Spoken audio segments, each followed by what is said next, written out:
Good evening. Greetings from the Institute of Global Professional IGP. Greetings from the Institute of Global Professional IGP. Joining us and extend with us till the end. Honorable Knowledge Seeker, today I am your host for the evening. My name is Badum Das. I am from Bangladesh. Dear Knowledge Seeker, I am proud to be associated with IGP. IGP is a social and IS certified international educational and training institute. In last years, we already served 35 billion plus knowledge seekers from 100 plus countries. IGP is internationally recognized and globally accredited. We are connected to more than 450 plus profession and 4,500 plus organizations. Institute of Global Professional is an education institute that provides social work globally recognized and reputable. We serve student community resource providing holistic social work and education. We believe that it's not effective training is one skill just backward in formal education. So we provide effective training and consultation to generate proficient generation all over the world. We distribute our services locally, nationally, internationally to student, job seeker, job holder, and also for learner the respective campus location and distance learning platform. We are an occupational and dependable institute. IGP is one of the famous online institute from all over the world. Our vision is education is not a business product; it's a power life. Based on our vision, we are trying to reach all corners of the world for free webinars, seminar courses, our quiz competition, mentoring, and counseling, etc. On the other side, we are also trying to offer more than 100 premium services for free, like create own portfolio website, resume builder, cover letter, motivational letter, and all knowledge platform for gathering general knowledge which can update all day. Kids learning game, website, free course, convert sites, and many more. We help empower you to learn to meet their expectation and even become highly skilled people. We implement our training program, webinar, and offline online courses for you the learner by professional trainer, speaker, and coaches. Our sessions are conducted by globally renowned professionals to develop all kind of youth and to promote the education of their abilities and personality. Spreading knowledge is crucial for the state of global professional. We believe that knowledge is love and light and vision. So we try to understand the needs of today's generation and we serve them with good research and practice method. We must have a genuine concern for the learner represent. More diversity, growth, and innovation are required to lead a session with professionalism, passion, and integrity. IGP members are committed to offering effective best quality service and continual improvement so that individuals who seek information can improve their skill level and value. Before we move to the next, let me remind, don't forget to share, tag, and mention your friend in the comment box. Your support is very valuable for us. Thank you. Before we move to the next, let me remind, don't forget to share, tag, and mention your friend in the comment box. Your support is very valuable for us. Thank you. Moving to the next, with your continuous support, we already completed 1,993 webinars successfully. Moving to the next, with your continuous support, we already completed 1,993 webinars successfully. Dear IGP speaker, participant, and well-wisher, at this moment, this is a very important message for you all. We change and design our website www.eduigp.com. On this website, we have surprise for everyone. Hope you will be benefited. We already launched our new website where you can find all our previous activities together with lots of new features. But one strong point is that without an account or logged in, you cannot enjoy our service. So create your account for once with profile information. Note that with profile information, you'll enjoy our feature. With mismatched data, you cannot do anything here. From now, you have to participate in live quiz competition on our website. We replace slide. You have to join directly on our website. Now you can check all of our previous webinars with verified certificate. Now it's easier and timely because after the session we will not provide you any code for certification. You have to take part in one exam. After that, if you pass, you will receive your certificate, otherwise not. But you can take part in an exam unlimited till you pass. If you are an IGP speaker, you can download all your previous certificate, speakership certificate. If you are a host of IGP, you can download a certificate of gratitude. If you are an online live quiz competition winner, you can download a certificate of participation. If you are selected for a lifetime membership, then you can download a certificate of lifetime membership easily. Besides this, if you participate in any award function which organize combined support with IGP, you can download that also. You can easily prepare and download 18 types in the certificate from our website within a minute. Certificate of Global Professional Membership, Certificate of Global Influence in the Pandemic, Certificate of Active Knowledge Seeker, Certificate of Social Activities in the Pandemic, Certificate of Achievement IGP Knowledge Seeking Game in 2020, 2021, and 2022, Certificate of Participation Webinar Series 1.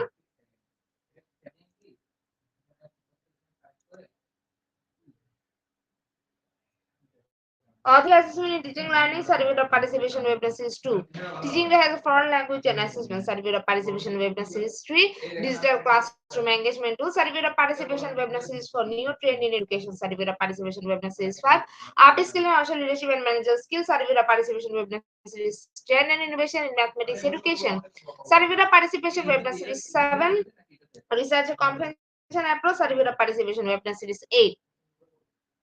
Art in Teaching Special Program in the Art Certificate of Participation Webinar Series 9, 21st Century Tool in Teaching Mathematics, Certificate of IGP Corporate Ambassador, Certificate of IGP Campus Ambassador, which you can prepare and download within a minute. From now on, you can participate in 1,000 plus international level quiz with verified certificate. Teaching tips for teacher, health tips for parents, health tips for teens, invitation tools for teacher. You can join IGP alumni. You can check out our prepared student services website for free and many more. Dear IGP well-wisher, we promised previously, but lack of technical problem, we are late sending you on time. This is a great opportunity to collect your previous connection. We solved all issue from our website. Now you can enroll, reset password, everything. We can check your details for all website details. This is total request to check all button and pages on our website. Should like and still be benefit. Thank you, but note that without an account or login, you cannot enjoy our service. At present, we're going to start our 1994 webinar, which name is the Neuroscience of Storytelling. And today our speaker ma'am name is Rania Lampau. She is from Greece. Before I hand over the stage to our speaker ma'am, I'll share a little bit about her. Ministry of Education and Religious Affairs, Greece IGP Director, Greece.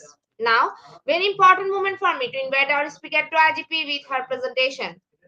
Now, very important moment for me to invite our speaker to IGP with her presentation. Hello, ma'am. Good evening. Hello, greetings from Greece. I would like to congratulate first IGP for all this incredible work that you are doing. And you continue now in 2024. Happy New Year to our audience. And I'm sure that we will have a very fruitful year as the previous ones. Many thanks for the invitation also. So, as you said, today we will explore the neuroscience of storytelling. If you allow me, I will share my presentation.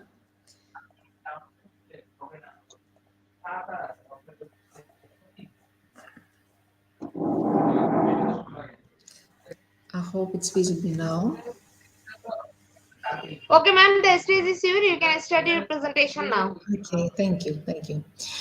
So, today we're going to discover all these secrets, the secrets between storytelling, the science behind the storytelling, in particular how storytelling affects human brain, how neuroscience explains all the processes that take place inside the brain.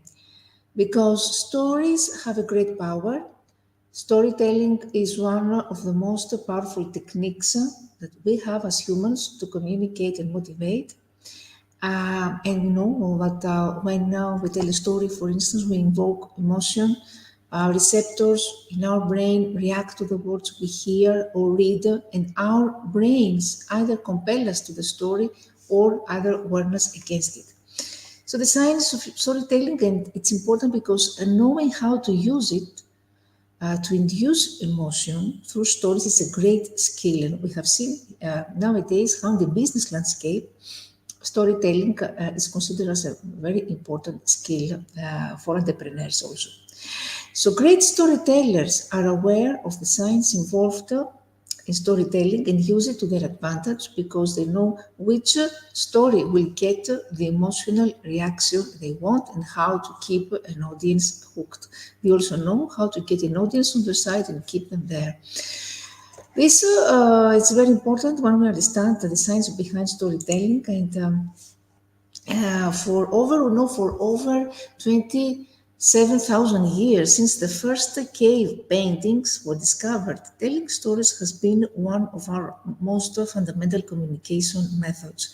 You know, some people say that objective reality is impossible for us to see, that the reality we experience is just a story that our brain tells us. Actually, our brain casts us as the hero of the narrative of the reality it creates. And usually, our brain seeks to create a linear plot in our lives. And in this way, it orders our memories into cause and effect sequences. This capacity to find cause and effect, even where it doesn't exist, was demonstrated already by two filmmakers in the early decade of 90s. So the story our brain creates includes not just us, the hero, but also other characters, because we are surrounded by other people.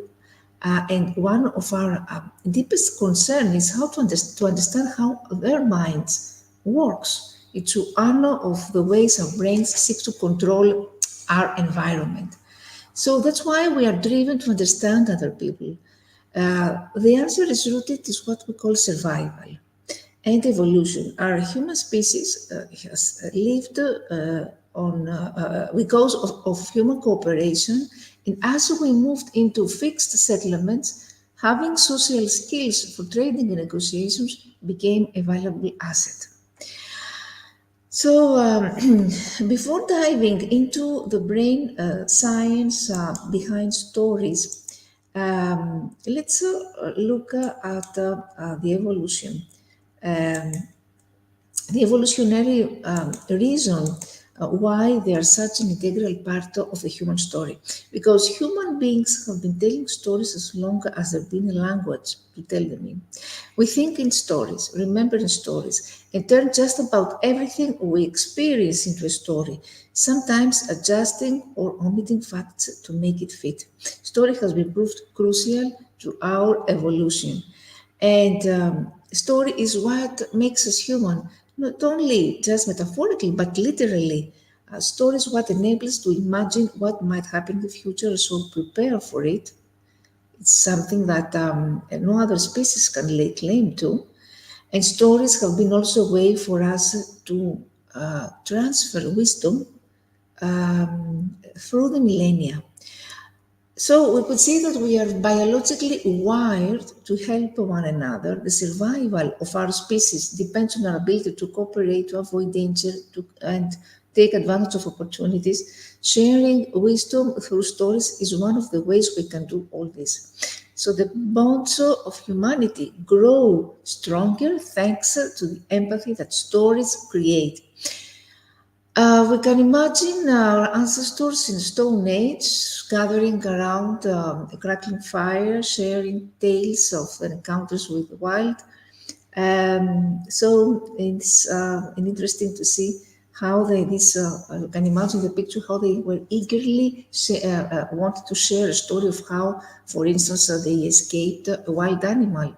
Because through this experience, these men in the Stone Age have been able to advise their fellow kin about how not to get eaten, for instance, by a wild animal.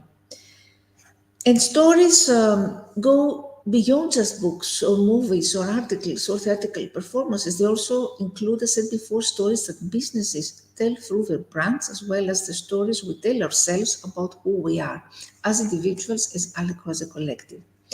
So we could see that a life becomes meaningful, they say, when one sees himself as an actor within the context of a story. It's what George Howard said.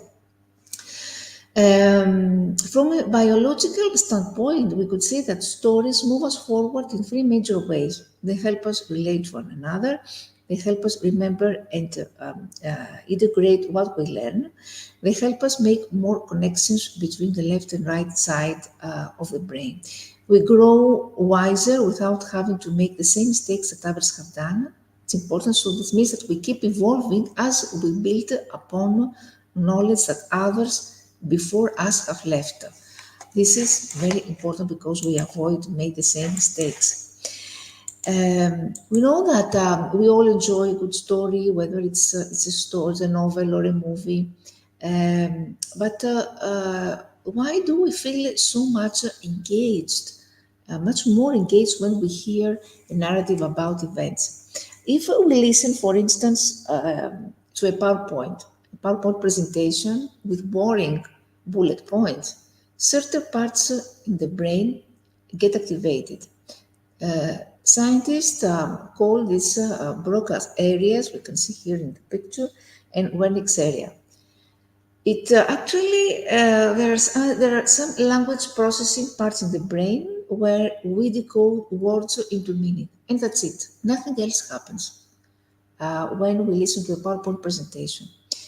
On the other hand, when we are being told the story, things change dramatically.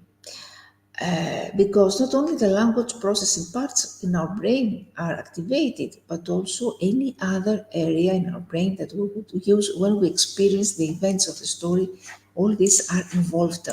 If you can see the visual cortex, motor cortex also, auditory cortex, olfactory cortex, sensory cortex, and we're going to see more details later.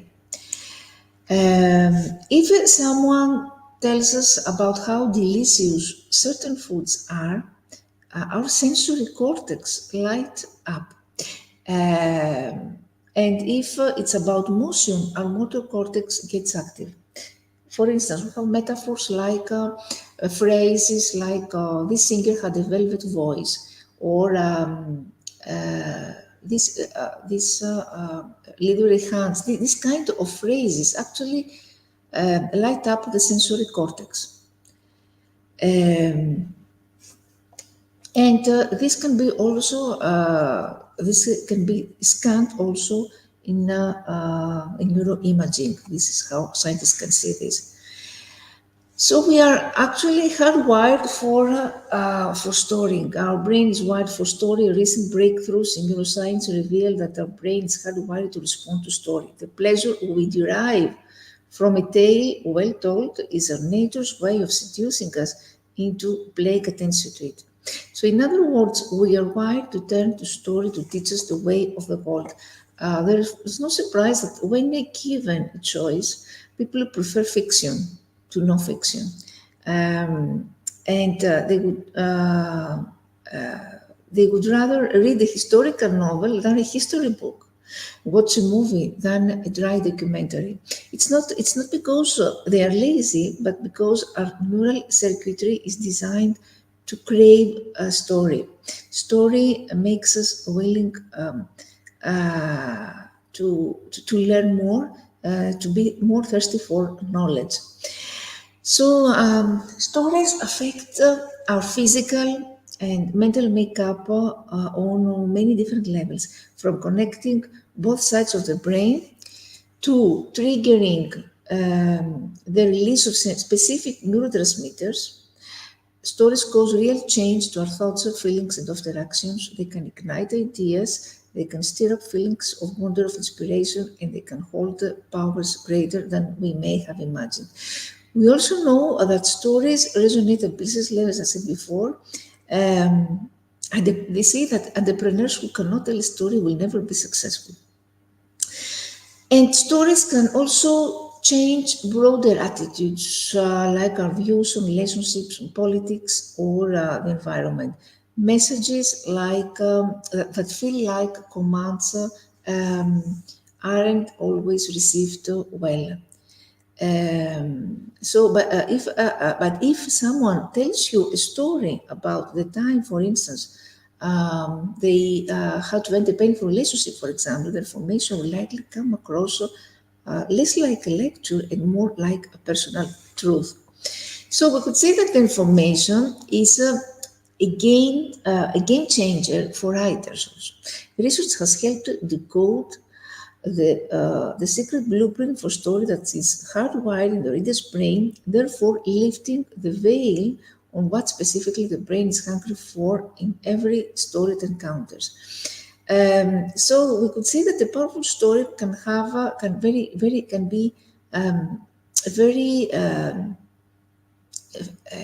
can affect the rewiring of a reader's brain, helping instill empathy, for instance, which is why writers are and have always been among the best powerful people in the world.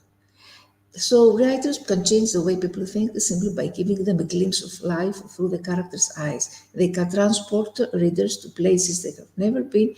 They can put them in situations they have only dreamed of and reveal subtle universal truths that just might alter their entire perception of reality.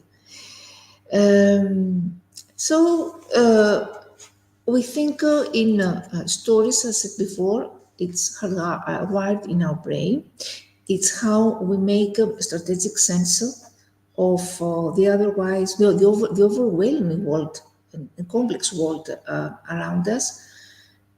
This means that the brain constantly seeks meaning from all the input thrown at it. What it's important for our survival on a need to know basis and tells us a story about it based on what our brain knows of our past experience with it, how we feel about it, and how it might affect us. So rather than recording everything on a first come, first served basis, we could say that our brain casts as the protagonist and then edits our experience like cinema like precision, creating logical interrelations, mapping connections between memories, ideas, and events for future reference. So a story, if it's broken into a simplest form, is a connection of cause and effect, and that's exactly how we think. We think in narratives all day long, no matter if it is about buying groceries, whether we think about work. We make up stories in our heads for every action and conversation. We say that personal stories and gossips make up 65% of our conversations. Um, but whenever we hear a story, we want to relate it to one of our existing experiences. That's why metaphors work so well with us. So while we are busy searching for a similar experience in our brain, we activate a part in our brain which is called insula. Insula helps us relate to the same experience of pain, of joy, of disgust, or else. So we link up metaphors and literal happenings automatically. Everything in our brain is looking for the cause and effect relationship of something we have previously experienced. So story is the language of experience, whether it's ours, someone else, or that of fictional characters. Other people's stories are as important as the stories we tell ourselves.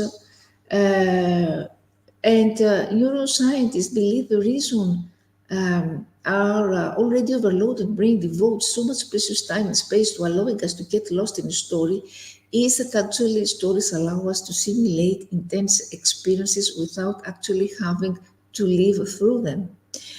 This was a matter of life and death back in the Stone Age I mentioned before.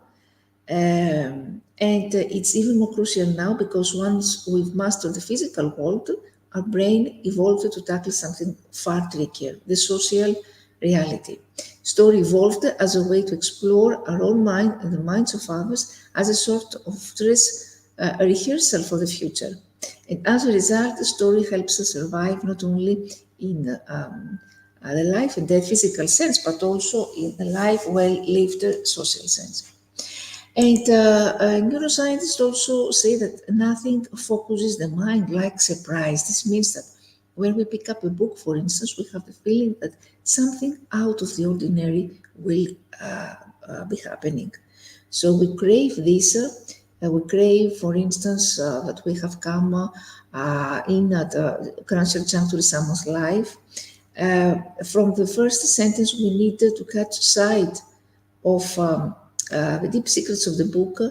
We're looking for a reason to care, and this keeps us there. What keeps us there is the firing of our dopamine neurons. This is very important. We're going to explore all this about the neural chemistry. So why the brain loves stories? The first part of the answer is that as social creatures who regularly affiliate with strangers, stories are an effective way to, to transmit important information and values from one individual community to the next. Stories that are personal and emotionally compelling engage more of the brain and therefore are better remembered than simply stating a set of facts. So, how stories affect the brain? Stories helps us feel a greater sense of connection to one another. They can increase our empathy and often help reinforce our highest ideals, such as compassion and kindness. And stories, as I said before, bring us together because emotional simulation is the foundation for empathy and is particularly powerful for social creatures like humans because it allows us to rapidly forecast if people around us are angry or kind, dangerous, or safe.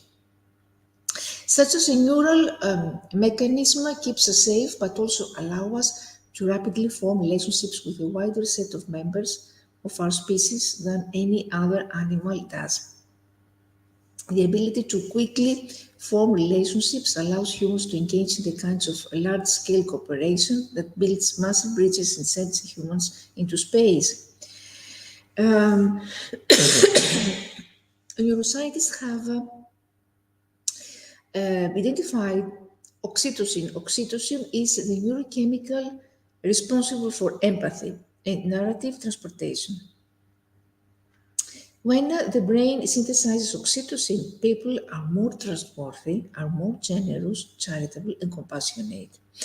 This is why it is called oxytocin. It is called as the moral molecule or the love hormone.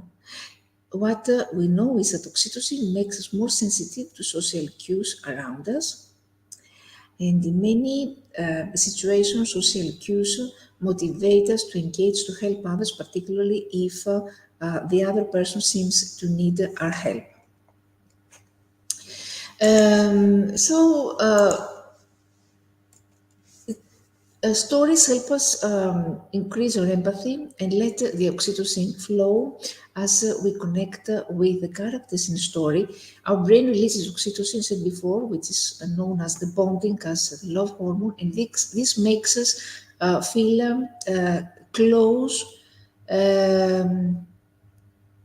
to the characters, even though we may not have any physical or personal contact with them.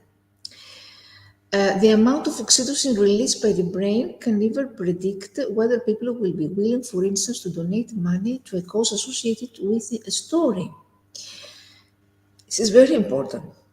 And neurocoupling, we're going to explore all this. It's very interesting what is happening with neural mirrors. Mirror neurons are activated when we observe another person perform an action or go through an emotion. So neural coupling is something that takes place also where the storyteller and the listener's brain patterns synchronize and the connection is felt. Here you can see how storytelling affects the brain. Um, a motor cortex movement is involved, emotions, olfactory cortex, amygdala, memories for experience, Wernicke area mentioned before, the language process areas. The dopamine, we mentioned, the brain releases dopamine, the system, when experiencing an emotionally charged event. The cortex activity when processing the facts. These two areas mentioned before, because a well-said story can engage many areas at the same time. Neural coupling, because the story activates parts in the brain that allows the listener to turn the story into their own ideas. And mirroring, that's going to talk about this now. Listeners will not only experience a similar brain activity, but also to the speaker. So the neural chemistry we mentioned before has to do with these chemicals, with this dopamine, oxytocin, endorphin, cortisol, adrenaline. Cortisol released as a result of tension of conflict, which increases attention and focus. Oxytocin, we mentioned before, the love hormone, released respond to feelings of connection, so increases empathy and trust. And dopamine, released in response to resolving conflict, creates pleasure, and dopamine enables more fun, we could say.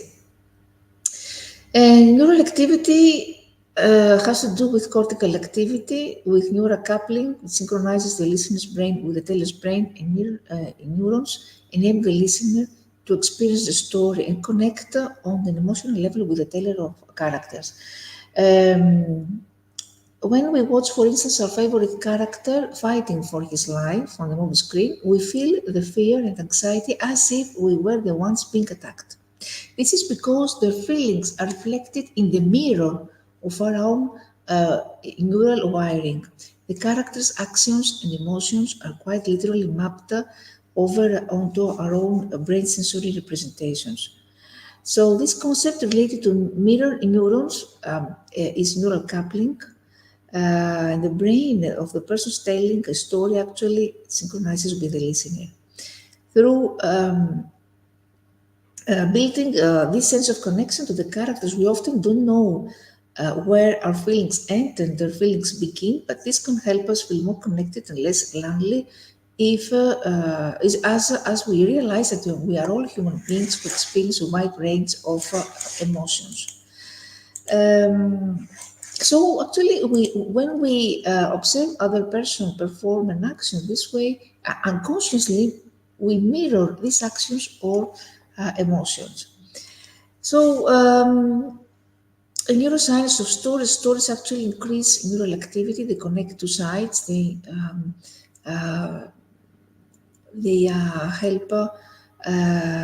help us realize this phenomenon, the neural coupling. Um, In neuro, scientists actually have studied brain patterns and blood content as people listen to stories and found that it physically affects our brain and bodies and even triggers certain behaviors. They say that when you want to motivate, persuade, or be remembered, start with a story of human struggle or eventual triumph. It will capture people's heart by first attracting their brains. Research has shown that a story with rising tension and conflict triggers the release of lots of activating chemicals I mentioned before. Cortisol, which commands the brain's attention, dopamine creates arousal as we anticipate the outcome, and oxytocin triggers empathy and endorphins to leave us feeling good. And neural coupling also takes place when the storyteller and listener's brain patterns synchronize and the connection is felt, mentioned before, so people don't feel just engaged after hearing a story. They act in line with those feelings too. So participants who hear a story, for instance, about a child who is dying of cancer, then they donate money usually to a cancer charity. It's clear why marketers, for instance, or sales managers love storytelling because this can this can influence actually affect the brain. So when we tell stories to others, the brains of a person telling a story, listen to it, can synchronize. This is what we can see here in the picture. And we have neural networks that activate when we perform an action and when we observe someone else performing this action. Neurons in the premotor cortex fire during goal-directed actions as well as the observation of similar actions, and mirror neurons provide a neural basis for imitation and empathy. They are also the basis for our ability to run powerful fictional simulations in our head. That's why movies are so authentic to us, feel so authentic because mirror neurons in our brains recreate for us the distress we see on the screen. Um, and here, let's see what happened during some experiments. And we all these studies of brains from fiction are consistent with what we call problem simulation theory. Problem simulation theory has to do with storytelling, and some storytellers say that our continuous immersion in fictional problem solving could actually improve our ability to deal with real problems.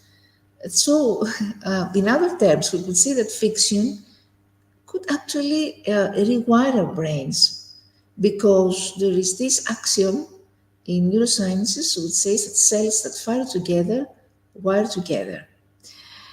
And this is why what's happening with practice and repetition. When we repeat something, when we practice a skill, we improve because repetition of the task establishes denser and more efficient neural connections. So all this neuroscience, the dopamine mentioned causes our brain to feel focused and motivated to find out the ending. A sense of need and want is invoked as we are compelled to know the ending of the story. And this can be a very powerful tool when we tell our story. Um, and oxytocin, we said before, is one of the most powerful hormones responsible for social bonding. It bonds us and our audience together and help us create a better storytelling experience. And one of the most natural ways actually to induce oxytocin is to reveal something personal about ourselves while we tell a story. It's something that usually works and affects the audience. Of course, this is not for everyone, but these stories, while being personal, actually usually personal stories are something that are effective. And endorphin also. Sorry, here I will go here. Okay, find it. Endorphin, because is also something very important. It's released every time that we have a pleasant experience. For instance, when we introduce humor to our stories, we invoke empathy. Laughing together helps the audience comes to our side and engage with us. It builds what we call likability, which is a necessary factor in the storytelling and audience relationship. Making, for instance, someone laugh is one of the great storytelling techniques. Introducing humor at the same time and executing correctly is a sign of a great storyteller. And cortisol and adrenaline, when we tell stories, two negative hormones can be induced. Cortisol and adrenaline, two hormones have the same effect as they can make an audience feel uncomfortable and rushed. This leads to the audience becoming uncreative, critical, memory impaired. To avoid these hormone stories, need to be paced and calm. All stress involved in a story needs to be reduced so that the audience feel comfortable listening and reading along. And I mentioned before how stories connect us with strangers. Those, for instance, I mentioned the case of donation, those who donated after watching a story of a child who dies from cancer um, had more empathetic concern of other people and were happier than those who did not donate money. This shows that there's a virtuous circle in which we first engage with others emotionally that leads to helping behaviors that make us happier. And many philosophical and religious traditions advocate caring for strangers, and our research reveals that why all these traditions continue to influence today, because they resonate with our evolved brain systems that make social interactions rewarding. So we connect actually the two sides, facts and data, activate the left side of the brain. The hemisphere is known as the center of language and analysis, and the right side of the brain is often associated with creativity and intuition. It helps us see the big picture, whereas the left side only focuses on picking out certain patterns. Stories are the perfect concoction, we would say, to please both sides of the brain. The information presented stimulates the left brain. The cohesive structure that holds the story together stimulates the right brain. As a result, more of our brain is at work, and the increased neural activity helps us make more connection between the information presented and our existing knowledge. So stories make it easier for us to integrate new information to our experience. Effective stories causes make us to feel emotions. Emotions heighten our ability to memorize experience and therefore improve information processing. So stories make it easier for our brains to store data for later retrieval. And emotions also are a signal to the brain that whatever we're experiencing is important. As a result, our brain pays more attention and stores information that is charged with emotion into deeper parts of the brain, such as the cerebellum. The more we relate to a narrative, the more likely we will be able to recall information presented in the story. Um, and when we tell stories to others, I said before, we can have the same effect on them. This is what I mentioned before. Um, we talked about the mirrors. Here we can see something to mention about the history in the decade of 90s. By accident, actually happened, quite by accident. Italian neuroscientists discovered mirror neurons. What they did, they implanted electrodes into a monkey's brain to discover which neural regions were responsible for commanding, for say, um, commanding the hunter to reach out and grab a nut. So the scientists discovered the specific areas of a monkey brain light up not only when they grab a nut, whenever they see another monkey or person grab a nut. There has been a flood of neural research in monkeys and humans, so many scientists now believe that we have neural networks that activate when we perform an action or experience an emotion, and also when we observe someone else performing an action. This could also explain why mental states are contagious. You see that laughter, for instance, is contagious. And this theory of mirror neurons can easily explain this. So here we can see about the monkey that specific areas of the monkey's brain light up not only when they grab a nut, but whenever they see another monkey or person grab a nut. A neuro, mirror neurons, it's a key also to understand other functions of our brain. And know that there have been many researches, many studies about how people respond to media, how people respond to media and to movies, for instance. And they say that media equals real life. Knowing that fiction is fiction doesn't stop the emotional brain from processing it processing it as real. We respond so naturally to fictional stimuli that when psychologists want to study an emotion such as sadness, they often subject people to clips, specific clips related to this. So our responses to fiction are now being studied at a neuronal level. When we see something scary or dangerous in a film, our brains light up as though these things were happening to us. And yeah, this is very interesting. We can understand why neuroscientists use clips or movies for this during their studies, and how how the regions in the brain are activated during these stimuli. Um, so when we read a story or when we watch a movie, what happens? We activate our bodily representations of what feels like to be disgusting, for instance, or more pleasant.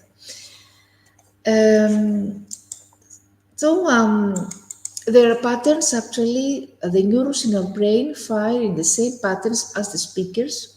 Is this process that I mentioned before, a neural coupling or mirroring? And these processes occur across many different areas in our brain. It can induce a shared contextual model of the situation. We explained before, we said about the motor and sensory cortices, as well as the frontal cortex, all are engaged during story creation processing. These networks are nurtured and solidified by feelings of anticipation of the story's resolution, involving also the input of dopamine, um, make it easier to remember something with greater accuracy. For instance, I mentioned an example. If you are married, there is a good chance you remember the exact details, the weather, the lighting, the smells of your engagement decades later. The dopamine surge is also why this is happening, and why well-structured, they say, TEDx talks resonate with us years after we listen to them. Um, of course, neuroscientists still debating these findings, and they're debating actually on which regions this is happening, regions of the brain. But I could say something. All this research is very, very interesting. We know for experience that when we listen to a good story, which is which has many details, which is emotional, we tend to imagine ourselves in the same situation. Personally, I've always loved stories, but I didn't know why until I learned all these amazing facts of neuroscience.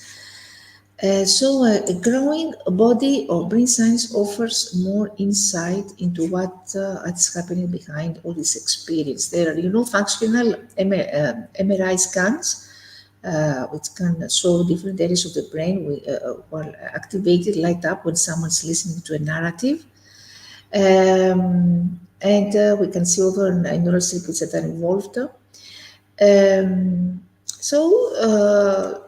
All this interesting information. There are some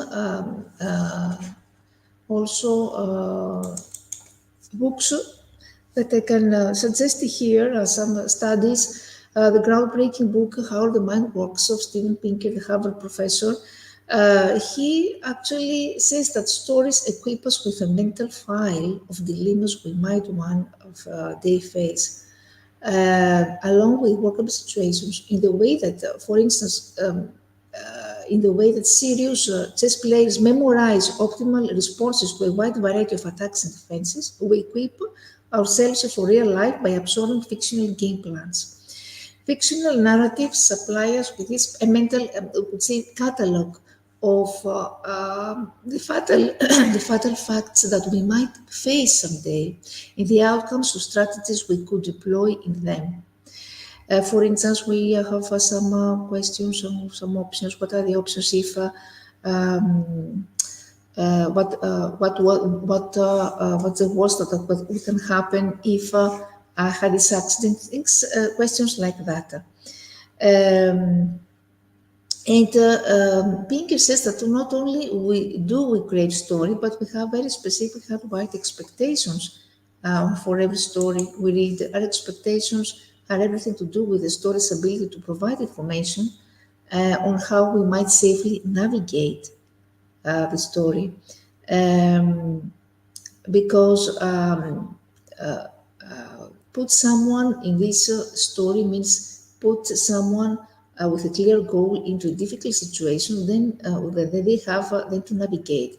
So when a story meets our brain's criteria, for instance, we relax and slip into the protagonist's skin and role, we are eager to experience the struggles that the actor feels without having to leave the comfort of our home. Interesting insights of Steven Pinker and the science of storytelling of Will Storr, and another very interesting book that actually talks about how our brain desires change. Change represents either opportunity or danger. In this context, it's not hard to imagine why our brains have evolved to lock in on perceived change as fast as possible. Or if you wanted to hold the attention of your audience, your startup story needs to involve meaningful change. This is the one point of Will Store, and the second one is the violation of expectations triggers curiosity. This means that you need to make your story different in some way. And Different means that it should violate expectations. It's a great tool to capture the attention of different stakeholders, because our audience would want to know more in order to explain this disruption, we could say. And usually information gaps trigger curiosity and people have a desire to fill them. And remember that you are not the hero of a story when you are trying to tell the story of yourself. You need also to involve other parameters to move people actually and make them act. You need to tell a story centered around them. Putting yourself in the shoes of others is by far one of the most important skills that writers, for instance, should have. It is required in order to build a good, a convincing, and attractive story. So when we tell a story, we try to get people's attention by indicating a meaningful change, violate expectations in order to trigger curiosity, and remember that the protagonist is not you. Protagonist is the person you are speaking to. Um, And if we could see some tips about how to use storytelling in everyday life, we can say that we can make others come up with our idea, exchange telling suggestions for telling stories, because a story is the only way to activate the parts of the brain that I mentioned before. Try to write more persuasively, bring in stories from yourself or stories from an expert. um, Remember also another tip that a simple story is usually more successful than a complicated one. When we think of stories, it's often easy to convince ourselves that they have to be complex or detailed. This is a misperception. The truth is that the simpler the story, the more likely it will stick, and the more likely it will be stored in what we call long-term memory. Using a simple language as well as low complexity is the best way to activate brain regions that make us truly relate to the situation and happenings in the story.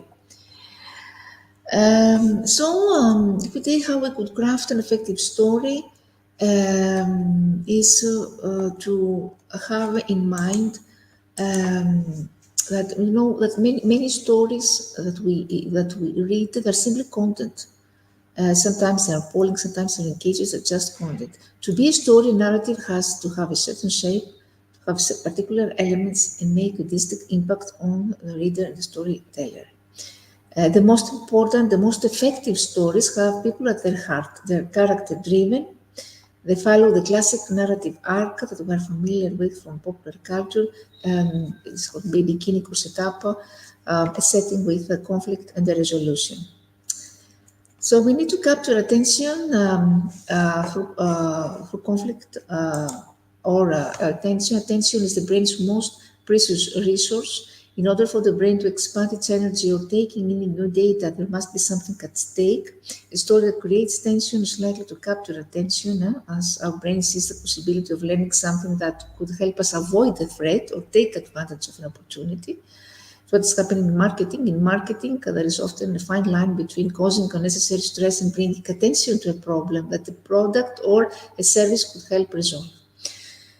What I said before, put yourself in their shoes in order to build empathy and a sense of connection. Think about how our readers and listeners and viewers will be able to relate to our story.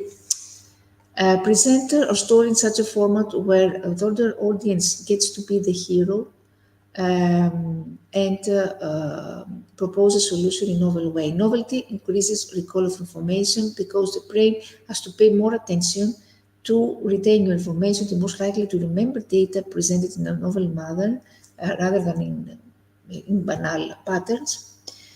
Um, and what differentiates a story is, of course, the novelty of the content or the way the content is structured to help your audience remember or act on your message presented in a new and original and unique way. We have to put more people in to generate insights, to be aware of your inner stories. Be visual also, because our brains can process an image as little as 13 milliseconds, which equates to a speed of 75 frames per second. This is why good stories show instead of tell. So actually, stories usually, when they use actual visuals, they can set a rich scene which help us process them faster and become more engaged. That's why it's important to incorporate visuals such as art and charts when possibly into our storytelling, which make our narrative stronger and stickier. In the most remembered stories, leave us understanding something more deeply than we did before. Great stories often leave us feeling empowered to change our lives for the better. That's why I talk about inner stories. The most The most disempowering stories, they say, that are often the ones we tell ourselves. When we allow our mind to focus on a limiting story, such as things we say, I'm not good enough, or I will never be able to do this, we trigger the same set of stress hormones as if we were being chased by a tiger.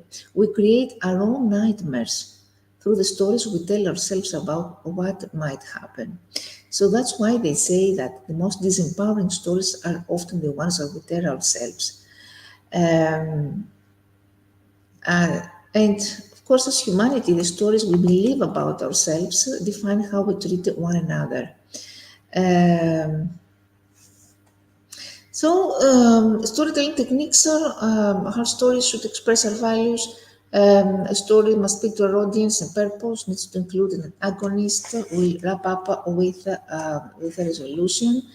A story is designed from beginning to end to answer a single overarching question. Um, and stories that usually lack focus often aren't about anything at all. Um, by concluding, I want to say that a life becomes meaningful when one sees himself as an actor within the context of story mentioned before, George Howard.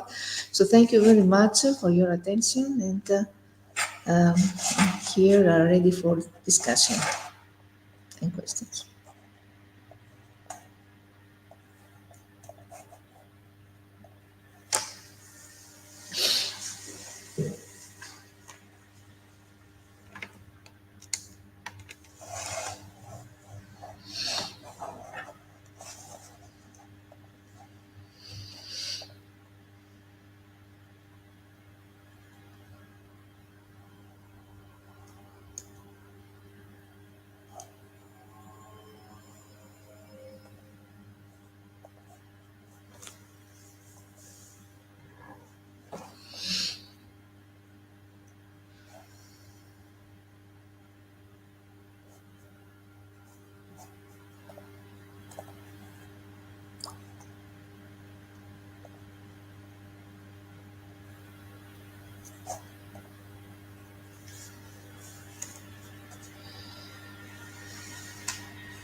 Thank you so much, ma'am, for your rich content presentation, which can impact our knowledge seeker surely.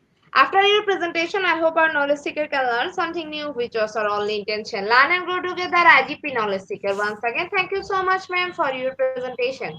Now, ma'am, it's time for our question answer session, which is the one more valuable part of our regular webinar. Honorable ma'am, please stay with us. After a short video, we will back in our session part 2, which is the question answer part. Dear IGP knowledge seeker, please ask your question in the comment box as much as you want to know from our speaker. Thank you. After question answer, we have a webinar certification and online quiz competition. Dear IGP knowledge seeker, please ask your question in the comment box as much as you want to know from our speaker. Thank you. After question answer, we have a webinar certification and online quiz competition.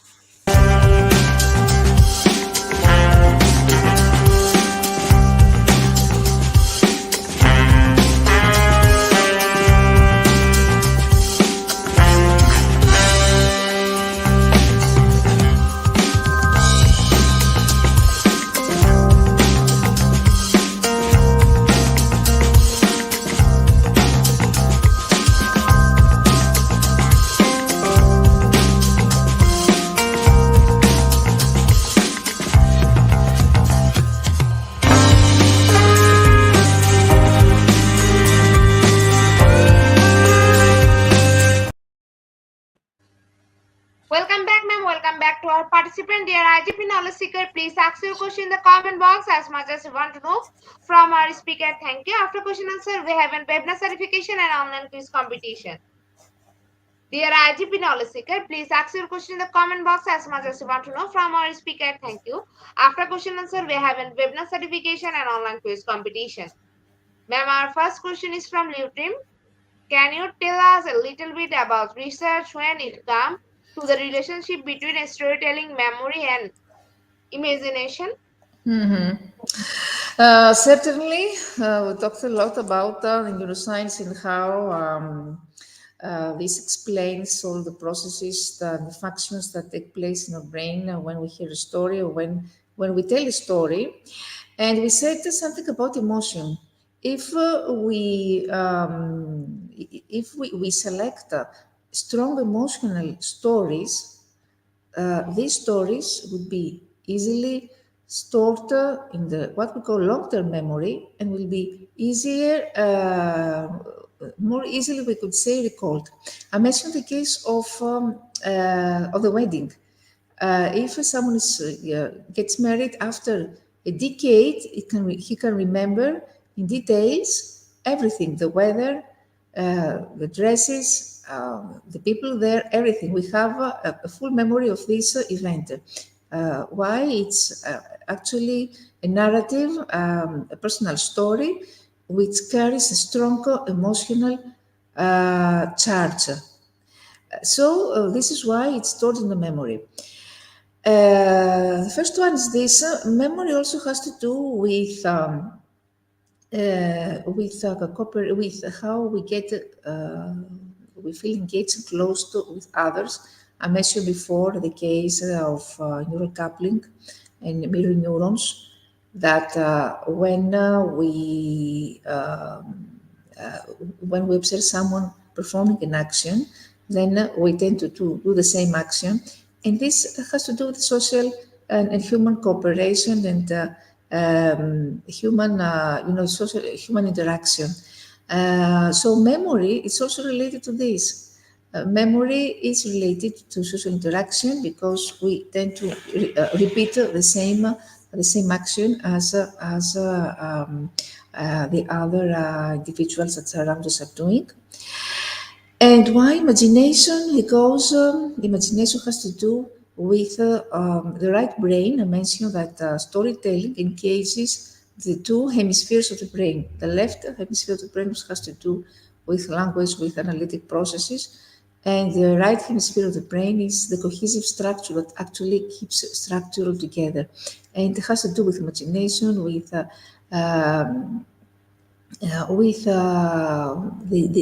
stimulus, the desire to write a story, what makes you write a story. Imagination, it has to do with the right part of the brain. And storytelling, we said that activates um, all many actually neural regions. We said about the motor cortex, about the olfactory cortex, what is happening, the olfactory, and what is happening with the language areas, language processing areas. Everything is there when we tell a story. Imagination, which is a part usually of the right brain, um, it cannot be disconnected.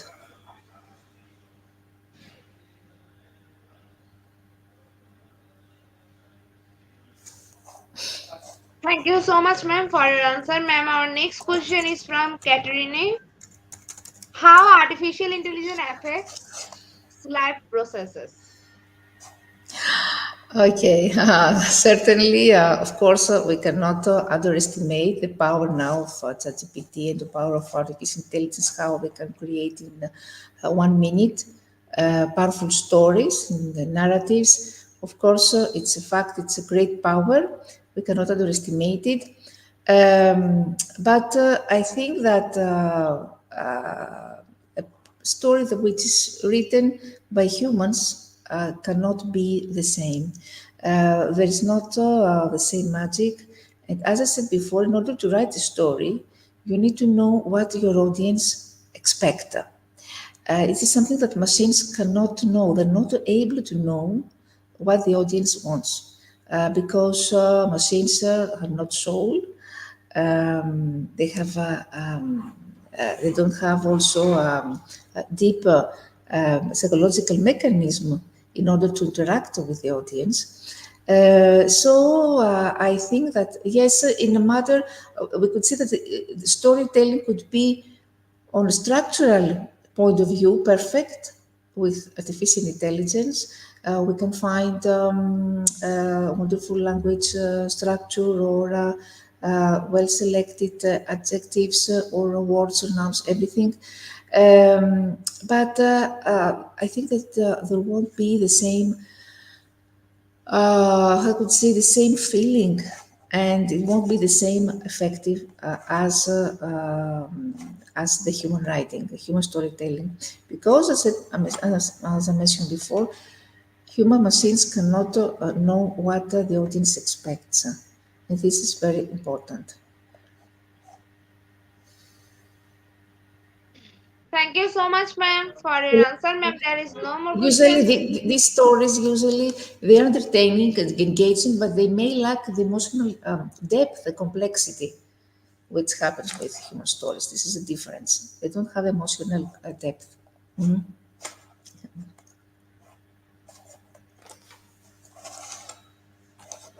Thank you so much, ma'am, for your answer. Ma'am, there is no more questions from our participants. So once again, thank you so much, ma'am, for your time in IGP. We have learned a lot from you with new topic. It will add some value to our day-to-day activity along with our academic and professional growth. Honorable ma'am, hope to see you again with a new topic and a new date. Thank you, ma'am. Take care. Thank you very much. Thank you. Bye. Honorable ma'am, before I move to the next, if you want to leave this studio, you can. Okay. Thank you very much. See you next time, Welcome, next ma'am. month. Thank you. Bye. Their IGP knowledge seek is time for the webinar certification process, the most attractive and powerful part of our regular webinar. After a short video, we will start our webinar certification. After webinar certification, we have an online quiz competition and quiz certification. Dear IGP knowledge seek is time for the webinar certification process, the most attractive and powerful part of our regular webinar. After a short video, we will start our webinar certification. After webinar certification, we have an online quiz competition and quiz certification.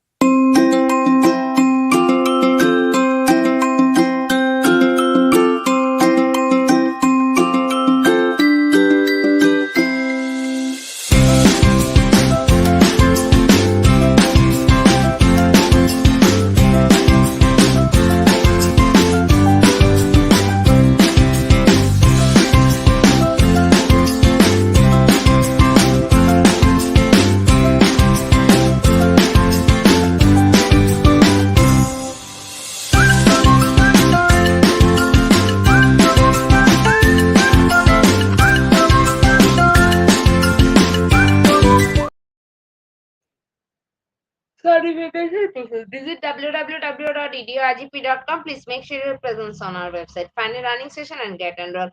After watching accompanying part 1, move to the next visual learning test passing mark any person. If pass back to the course again to download your certificate. If fail to retake the quiz, download your certificate in PDF or JPG. For your attention, I'm going to share the procedure again. Visit www.eduigp.com. Please make sure your presence on our website. Find a running session and get enrolled. After watching commenting part 1, move to the next learning test passing mark 80%. If pass back to the course again to download the certificate. If fail to retake the quiz, download the certificate in PDF or JPG. Dear IGP Knowledge Seek, it's time for the most engaging part of this webinar, which is an online quiz competition, which is our regular webinar activity. We change a few places for online quiz competition. Note that after live, no one can participate. Now, time for the online quiz competition. To join the online quiz competition properly, please follow my instruction carefully. Now, time for the online quiz competition. To join the online quiz competition properly, please follow my instruction carefully. Visit www.eduigp.com. Sign up or sign in. Without this, you cannot join live quiz competition anymore. Browse the live quiz button or given link for the learning session and after watching completing part 1, move to the next to the learning test passing mark 80%. If pass back to the course again to download the certificate. If fail to retake the quiz, download the certificate in PDF or JPG. Dear IGP knowledge seeker, after a short video, visit www.eduigp.com and sign up or sign in. Without this, you cannot join live quiz competition anymore. Browse the live quiz button or given link. Find the session name and join with your website or user account. Click join and wait for a few minutes for others to join. Enjoy an online live quiz competition. After the quiz, we will issue certificate for top 10 as previously, which you can find on official Facebook page and group Institute of Global Professional. After a short video, we will start our quiz session.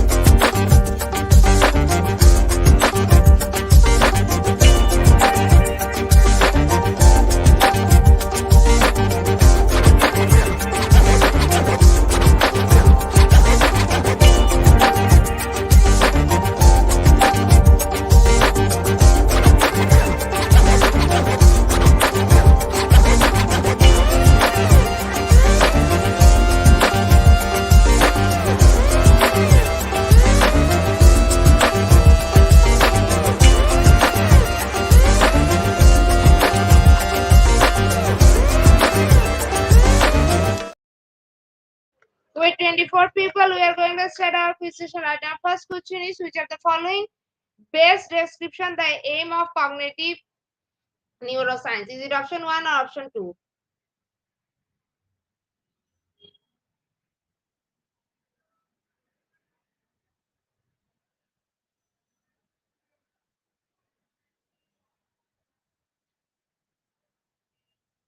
Option 1 is the right answer. 67% people are right here. Our second question is, part of the larger field of neuroscience. Option 1 or option 2?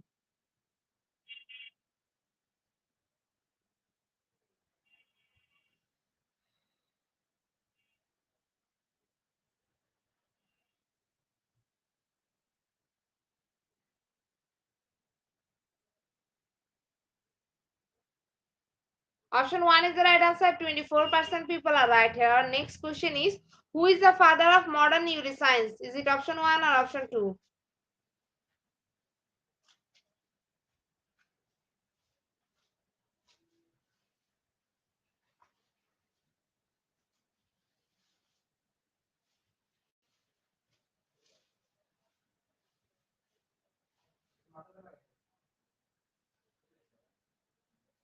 Option 2 is the right answer. 81% people are right here. Our next question is, cognitive neuroscience study in interaction of option 1 or option 2?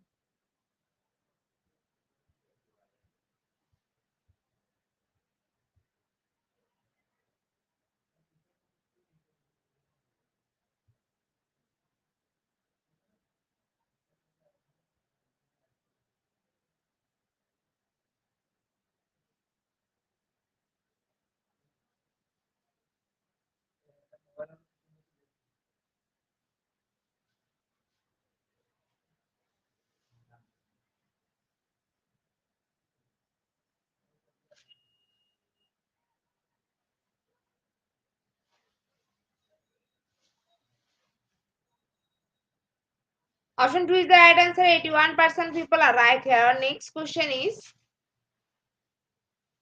what's the definition of neuroscience? Option 1 or option 2?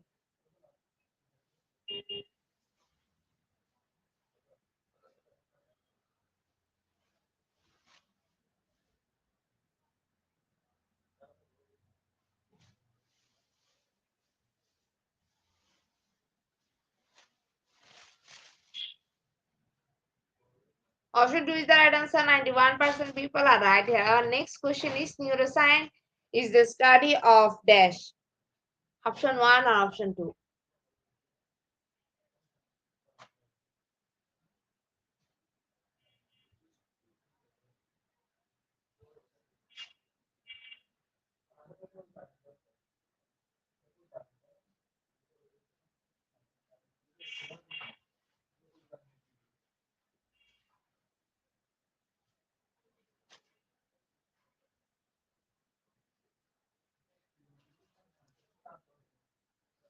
Option 1 is the right answer. 100% people are right here. Our next question is, neuroscience is study of option 1 or option 2?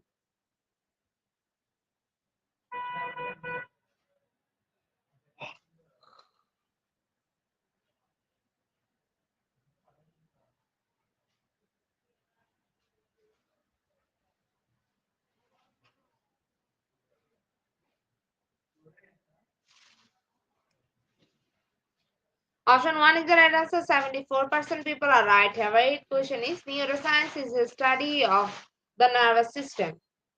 Is it true or false?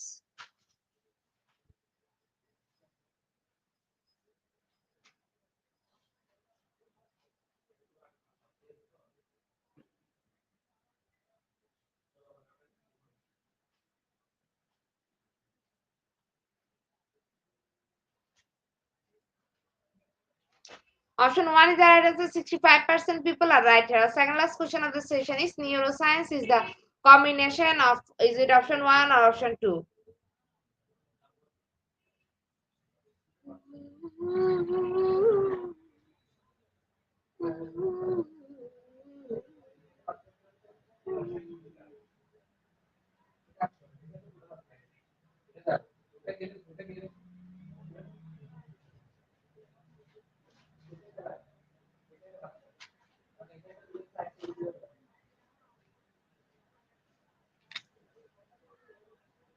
Option 1 is the right answer. 90% people are right here. Last and final question of the session is the basis of neuroscience. Option 1 or option 2?